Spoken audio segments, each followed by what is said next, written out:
विजय एक छोटे से शांत गांव में रहता था, जो हरे भरे धान के खेतों और बांस के झुरमुटों के बीच बसा हुआ था।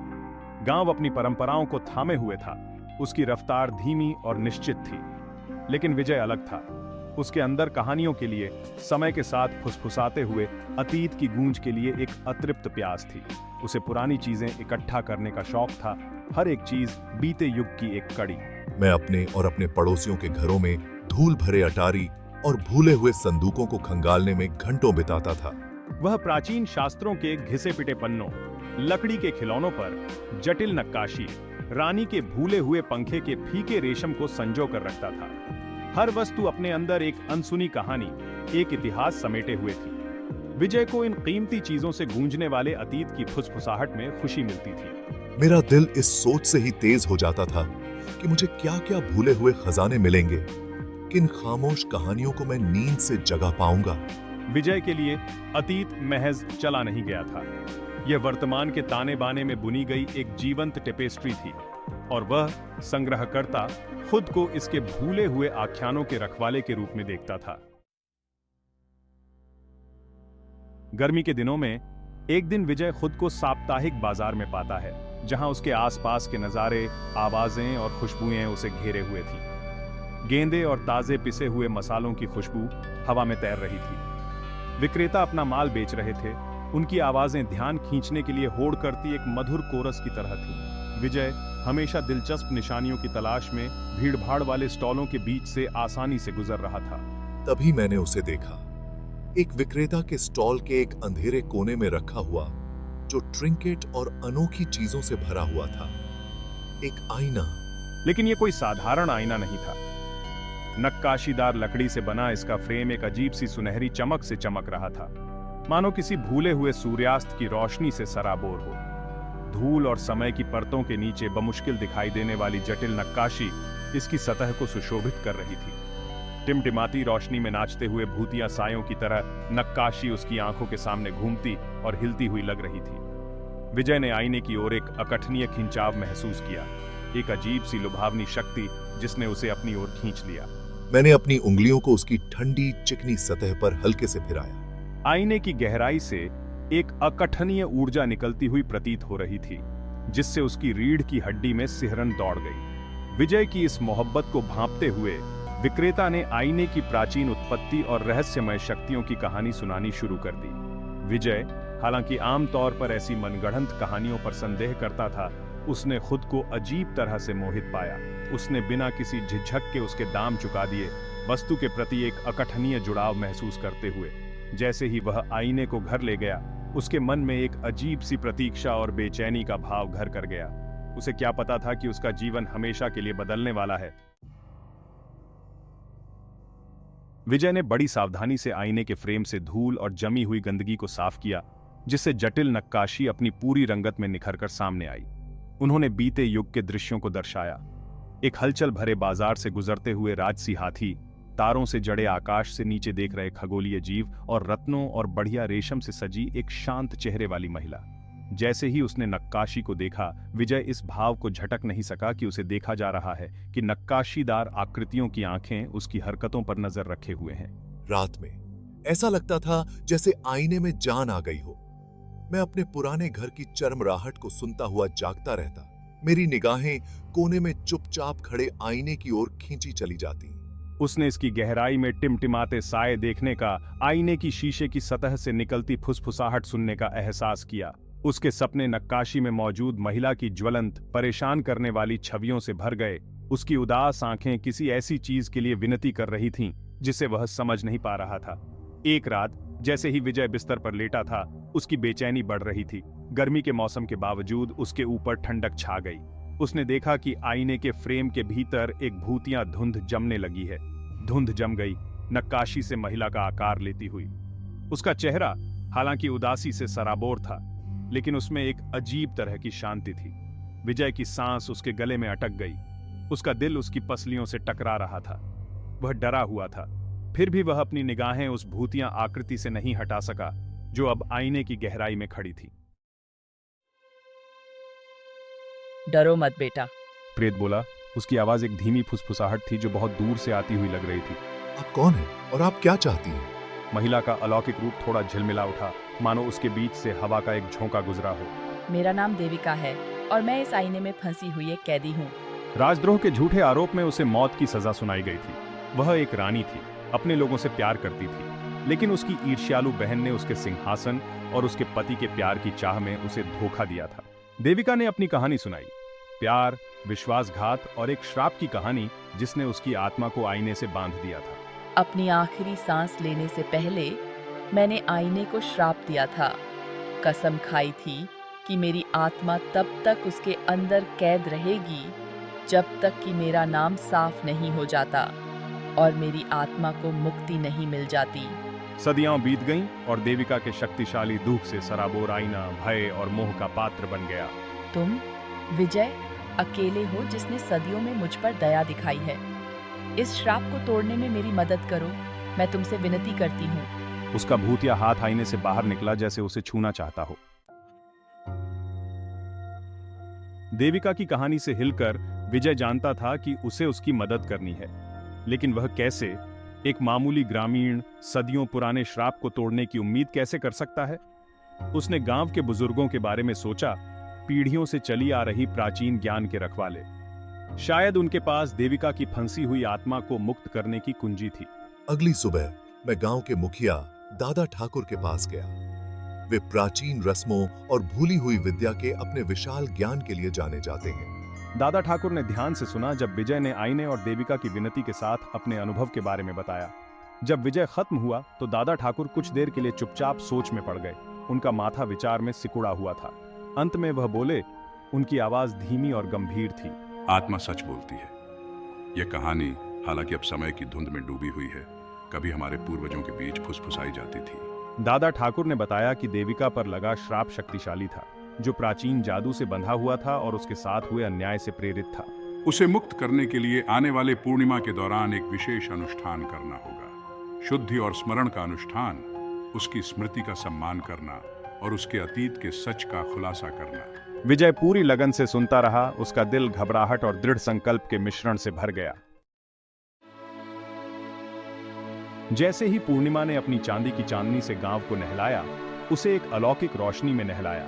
विजय गांव के किनारे पर प्राचीन मंदिर के सामने खड़ा था। उसने दिन रस्मों की तैयारी में बिताया था, जैसा कि दादा ठाकुर ने निर्देश दिया था। आवश्यक जड़ी बूटियां, तेल और धूप इकट्ठा करके बेचैन आत्मा और उसे खुश करने की चाहत रखने वाले युवक के बारे में अफवाहों से उनकी जिज्ञासा बढ़ गई। इस घटना को देखने के लिए ग्रामीण जमा हो गए। हवा प्रत्याशा से गूंज उठी। दादा ठाकुर के निर्देशों के अनुसार मैंने ध्यान से धूप जलाई और प्राचीन छंदों का जाप किया। मेरी आवाज रात के सन्नाटे में गूंज रही थी। उसने महसूस किया कि जैसे ही उसने अनुष्ठान के हर चरण का प्रदर्शन किया, उसके अंदर ऊर्जा का संचार हुआ। उसका दिल भय और उत्साह के मिश्रण से धड़क रहा था। उसने आईने की ओर देखा, जिसे गांव के मुखिया ने मजबूती से पकड़े हुए था। इसकी गहराई में देविका का रूप झिलमिला रहा था।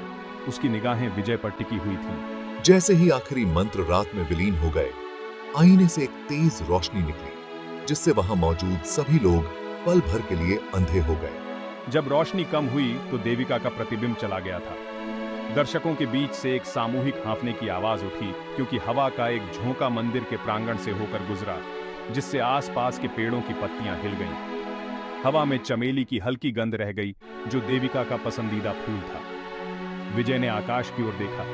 उसकी आंखों में आंसू भर आए। वह फुसफुसाया। राहत की गहरी अनुभूति उसे अपनी चपेट में ले रही थी। देविका आजाद थी। अगली सुबह विजय एक ऐसी शांति की अनुभूति के साथ, जो उसने पहले कभी नहीं जानी थी, आईने को गांव के मंदिर में ले गया। उसने इसे मंदिर के पुजारी को भेंट किया, देविका की कहानी और पिछली रात की घटनाओं को सुनाते हुए। ग्रामीणों ने उनके शुरुआती संदेह को विस्मय और कृतज्ञता से बदल दिया। विजय को नायक के रूप में सम्मानित किया।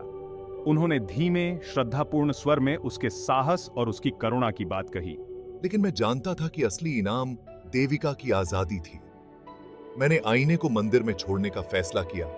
देविका की स्थायी भावना के प्रतीक के रूप में, और सच्चाई और क्षमा की शक्ति की याद दिलाता है। वह जानता था कि देविका को मंदिर की दीवारों के भीतर सुकून मिलेगा, जो ग्रामीणों की प्रार्थनाओं और प्रसाद से घिरी हुई है। विजय के लिए अनुभव का उस पर गहरा प्रभाव पड़ा। उन्होंने अतीत को संजोना जारी रखा, लेकिन उनका ध्यान बदल गया।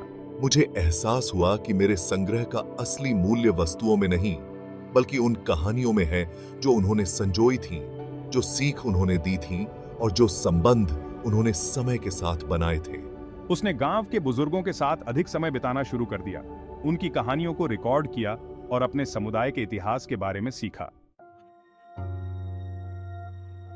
मैं देविका से अपनी मुलाकात को कभी नहीं भूला। उसके भूतिया चेहरे की याद, विश्वासघात की उसकी कहानी और शांति की उसकी लालसा मेरे दिमाग में बस गई। मैंने अक्सर खुद को अपने कमरे में उस जगह को देखते हुए पाया जहां कभी आईना खड़ा था। उस डर, आश्चर्य और जिम्मेदारी की गहरी भावना को याद करते हुए जो मैंने महसूस की थी। अनुभव ने मुझे बदल दिया, जीवन और मृत्यु पर मेरे दृष्टिकोण को आकार दिया। मुझे याद दिलाया कि कुछ बंधन समय के घूंघट को पार कर जाते हैं, हट जाते हैं। ग्रामीण भी देविका या उसे मुक्त करने में विजय की भूमिका को कभी नहीं भूले। उनका मानना था कि देविका की उदार आत्मा अब मंदिर की दीवारों के भीतर रहती है, गांव और उसके निवासियों पर नजर रखती है। देविका के पसंदीदा चमेली के फूलों का प्रसाद रोजाना मंदिर में चढ़ाया जाता था, जो उनकी कहानी की स्थायी शक्ति का प्रमाण था।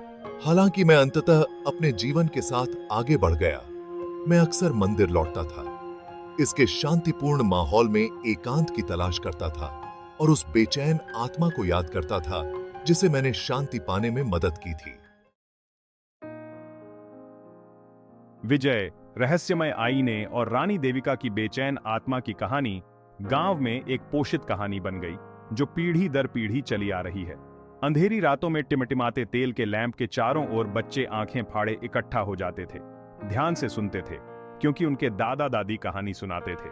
कहानी अतीत का सम्मान करने, सच्चाई और क्षमा की स्थायी शक्ति और अज्ञात का सामना करने के लिए आवश्यक साहस के महत्व की याद दिलाती है। हालांकि मैं अंततः एक बड़े शहर में चला गया, एक ऐसे करियर का पीछा करते हुए जिसने मुझे इतिहास और संस्कृति की खोज जारी रखने की अनुमति दी। मैं देविका की आत्मा से सीखे गए पाठों को अपने साथ ले गया। मैं अपनी सहानुभूति, जीवन के सभी क्षेत्रों के लोगों से जुड़ने की अपनी क्षमता और दूसरों की परंपराओं और विश्वासों के प्रति अपने गहरे सम्मान के लिए जाना जाने लगा। वह अक्सर दूसरों के साथ आईने की कहानी साझा करता था, एक डरावनी कहानी के रूप में नहीं, बल्कि जीवन और मृत्यु की परस्पर वर्फ्लेक्टुंग, मानवीय भावना की स्थायी शक्ति और निर्णय पर समझ की तलाश के महत्व के बारे में एक दृष्टांत के रूप में। अलौकिक के साथ विजय की मुलाकात का उस पर एक परिवर्तनकारी प्रभाव पड़ा। उसने पुरानी वस्तुओं को इकट्ठा करना जारी रखा, लेकिन अब उसने उनके मौद्रिक मूल्य या ऐतिहासिक महत्व से परे देखा। उसने उन्हें कहानियों के बर्तन, अतीत से फुसफुसाहट के रूप में देखा, जिसमें वर्तमान के लिए मूल्यवान सबक थे। मैंने एक डायरी शुरू की, जहां मैंने अपने संग्रह में प्रत्येक वस्तु से जुड़ी कहानियों को सावधानीपूर्वक दर्ज किया।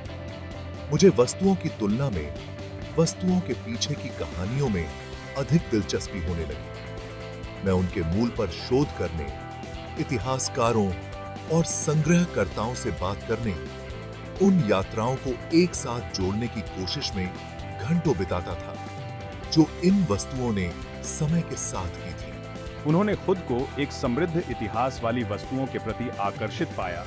ऐसी वस्तुओं ने समय के महत्वपूर्ण क्षणों को देखा था या उनके पिछले मालिकों के लिए महत्वपूर्ण अर्थ रखते थे। उनका संग्रह, जो कभी व्यक्तिगत आकर्षण का स्रोत था, अतीत के एक क्यूरेटेड प्रदर्शन में विकसित हुआ, जो जीवन जीने और बताई गई कहानियों का प्रमाण था। मैंने एक दिन एक छोटा संग्रहालय खोलने का सपना देखा था, एक ऐसी जगह जहां मैं इन कहानियों को दुनिया के साथ साझा कर सकूं, दूसरों को बीते युगों की गूंज में सुंदरता और मूल्य देखने के लिए प्रेरित कर सकूं। विजय, रहस्यमय आईने और रानी देविका की बेचैन आत्मा की कहानी हमें याद दिलाती है कि अतीत कभी भी वास्तव में नहीं गया है।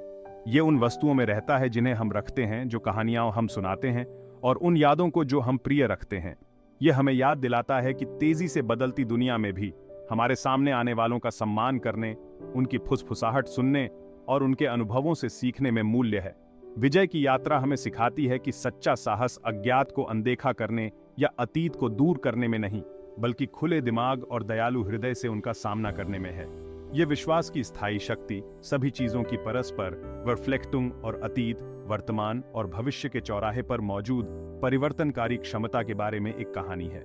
और इसलिए विजय, प्राचीन दर्पण और बेचैन आत्मा की कहानी पीढ़ी दर पीढ़ी कही और सुनाई जाती रहती है, अदृश्य धागों की एक कालातीत याद दिलाती है जो हम सभी को जोड़ती है, हमारी व्यक्तिगत कहानियों को मानव अनुभव की भव्य टेपेस्ट्री में बुनती है।